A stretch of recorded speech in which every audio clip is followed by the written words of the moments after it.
Hey guys, number one Marmaduke fan here, looking at Volume 8 of IDW's Sonic Comics. Out of the blue, this collects the second annual and 3 issues of the regular series. I have mentioned my quibble with this series before. I'll mention it again because I thought about it again while reading this. I'm basically having the same issue. I love the IDW series so far. I think Ian Flynn really gets these characters, and he has excellent strengths as a writer. My main problem is they need to pick a lane on how to portray the villain. Is the villain a goofy, delightful ham we just laugh at him so much? Of course, the heroes just laugh at him and wave at him as he runs away, and he never does any. Even though he's a bad guy, he never does anything so bad that he needs to be sent to jail. Or is Dr. Eggman a terrorist? Because the more Dr. Eggman acts like a terrorist, the more I start to wonder, why doesn't Shadow the Hedgehog just shoot Dr. Eggman in the head? We know Shadow the Hedgehog is an edgy boy. We know that Shadow the Hedgehog is the Second Amendment respecter. And actually, in the context of this series, Shadow the Hedgehog has made the argument that they should take out Dr. Eggman, and Sonic has argued, no, we have to give him a chance to settle down and amend his ways. And I get it. Okay, Sonic's the good guy, so he's the one who's all about giving people a second chance. But then Eggman tried to destroy the world, and apparently Eggman is responsible for the death of several of Whisper's childhood friends. And the more he does that, the more it seems like Shadow the Hedgehog, everything is confirming Shadow the Hedgehog's opinion that we need capital punishment for Dr. Eggman. So that's the problem. I think they could fix it by just picking a lane. Basically, if they basically decide, okay, we're just going to make Eggman a goofball from this point on, I think that would fix it. If they made him like a dangerous terrorist, that would be pick that lane. Then the heroes need to respond to him like he's a dangerous terrorist. They can't just like Twitter and laugh as he runs away defeated, because they know this is a guy who could legitimately kill everybody on the planet and has killed people. That's the big fat criticism. All right, with that problem out of the way, the overall strength of this series is that it's a really solid Saturday morning cartoon. Ian Flynn knows this franchise. He has lots of fan service for fans of the series. He helps kind of casual fans of the series like me keep up with who everybody is. He does very ambitious multi-theater combat. He does that has emotional stakes, and he gives his characters emotional beats and growth. So lots of great stuff. This would make a great Sonic the Hedgehog cartoon to watch with your kids. Way better. In a fair world, Sonic Prime wouldn't be about whatever the hell Sonic Prime is about. They would have just taken Ian Flynn's comic run and made that the Sonic the Hedgehog animated series. All right, so now I'm going to flip through the issues and talk about some things I liked in the individual issues. So the annual collects sort of little short stories about various characters. I love the Big the Cat issue with art by Jonathan Gray. Jonathan Gray is doing what I describe as illuminated manuscript style art. For his panels and gutters, he's using the panels as a decorative element and filling every square inch of the page. So he might have sort of things like creeping vines or, evil pipes covered with the metal virus, or beautiful little ornate shapes out of an illuminated manuscript. It's really beautiful stuff. What's interesting is he's eliminating the white gutters, and ordinarily the purpose the white gutters serve is they sort of create mental clarity. They help you separate every single panel on the page. But here, the colorist is helping to do some of that work to help you sort of mentally separate, this is purple, this is green, this is purple, right? So we get the beauty of Jonathan Gray's sort of ornate, illuminated manuscript style, filling everything in a creative way, but the colorist is helping us interpret and mentally separate anything. I just thought that was so cool. And I really like the Night the Owl story, because it's just an example of what a short story should be. The zombie virus is attacking, and this sort of ordinary little dude who runs a radio station and is a bit full of himself, he gets his chance to help people in the middle of a crisis situation and be brave. Just one nice, sweet little bam, it hits you with that, and you move on.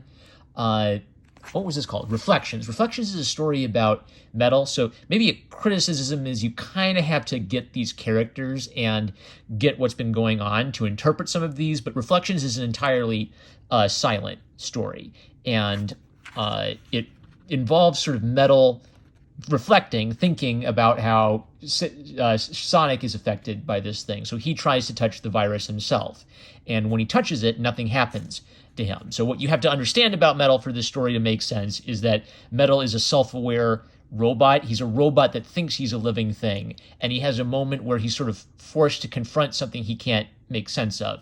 Why can't I be affected by this? I'm Sonic, right? So why is it that I can't be affected by this thing? And it's told entirely without words until the end when Starline shows up and snaps him out of it. So just really cool little examples of stories like that. There's also one with Starline where it kind of underscores, how perverse their relationship is and how Eggman's untrustworthy. There's a cool little story that fleshes out some of the things that happened to fill out the gaps of the previous volumes, that cool stuff. So then back to the main series, Ian Flynn's series. This kind of underscores my same problem. Should I take this seriously, or is this just sort of pure lighthearted fun? So the last volume ended with Sonic apparently disappearing. So the direction I thought I was going to go is, okay, it's sort of like Sonic died, quote unquote, and he's been blasted into another universe. So what I was expecting was the characters might mourn for him, or maybe they hope that he'll be back, but they don't know where he is. So it's sort of like he's going to go on his own journey for a while, and later he'll come back, and we'll get to see them kind of like miss Sonic before he comes back. And instead, what happens is basically just doop-de-doo, he's back. There we go. So we almost have no time to kind of like feel the weight of Sonic's pseudo death, or for I'd like to guess for us to have a chance to see the characters have to maybe rely on themselves without Sonic for a little bit and see how they've grown after all of these experiences. So that's one weakness of it. We do get to see them fight some of the bad guys on their own, and Ian Flynn juggles all the characters. He kind of has a moment where Shadow wrestles with how he feels like a failure. He brings Blaze in, which is kind of cool because he hasn't used her that much. Blaze is the one who discovers Sonic and finds out that he has amnesia, and Sonic thinks his name is Mr. Needlemouse now because that's fan service for the crew, right? So you're thinking, okay, this is the subplot. Sonic has amnesia. He's going to have to go on some adventure to fix that, and then Blaze grabs the emeralds and poof, he fixes him, and he's back on his feet in a second. So we don't really have enough time to dwell on Sonic's situation and kind of feel the weight of that moment.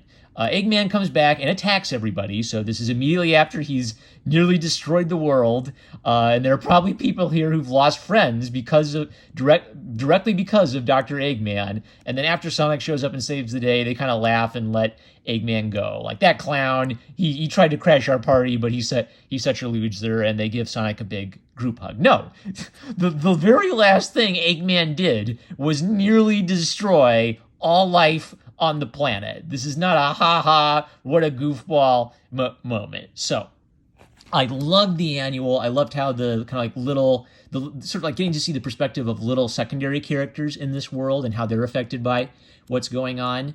And I love the consistently strong but varied art for it.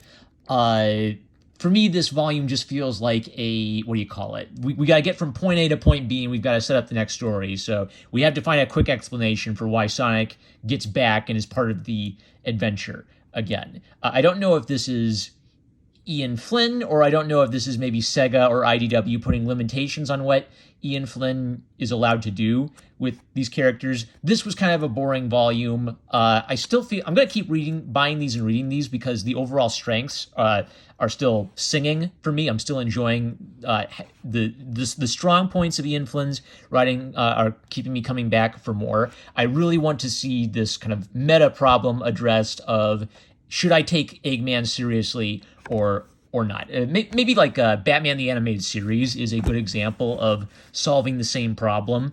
The Joker in the animated series is kind of funny. We laugh at him. He feels like a threat. He feels like he would kill people if he could, but Batman always stops him. But later on in the series, Joker doesn't kill someone. He tortures Tim Drake, and that's a dark, serious moment for Batman, and that changes the tone of the series after that point. After that point, the Joker can't be a fun goofball anymore. From that point on, the Joker is a legitimate evil threat who has to be taken out. We can't hop back and forth between Eggman killing people and being a big fat hammy goofball. He can still say and do silly and hilarious things, kind of like Aku and Samurai Jack is a legitimately evil and legitimately funny villain. But the heroes have to treat Eggman like a legitimate threat because of all he's done and all he continues to do of them. If that doesn't get fixed, I may dip out of this series. If the next story arc, if Ian Flynn does some of the things he's good at in the next story arc and addresses some of these problems, it'll help me kind of like stay committed and feel like this is a real world and I should care about these characters. Those are my thoughts. I'm number one Marmaduke fan. I love you guys. Catch you later.